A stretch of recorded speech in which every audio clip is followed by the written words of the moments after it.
يا أيها الذين آمنوا لا تقدموا بين يدي الله ورسوله واتقوا الله إن الله سميع عليم. يا أيها الذين آمنوا لا ترفعوا أصواتكم فوق صوت النبي ولا تجهروا له بالقول كجهر بعضكم لبعض أن تحبط أعمالكم وأنتم لا تشعرون.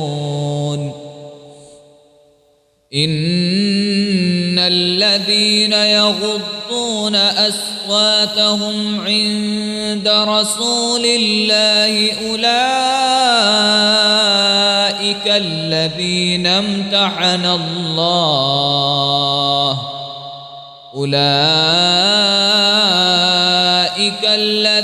امتحن الله قلوبهم للتقوى لهم مغفرة وأجر عظيم.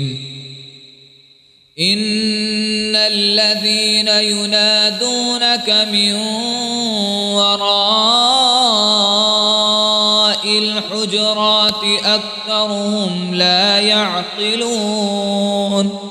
ولو أنهم صبروا حتى تخرج إليهم لكان خيرا لهم والله غفور رحيم.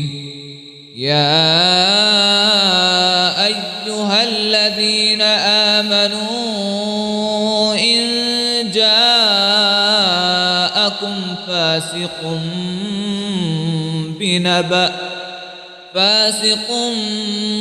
بنبأ فتبينوا أن تصيبوا قوما بجهالة فتصبحوا على ما فعلتم نادمين. واعلموا أن فيكم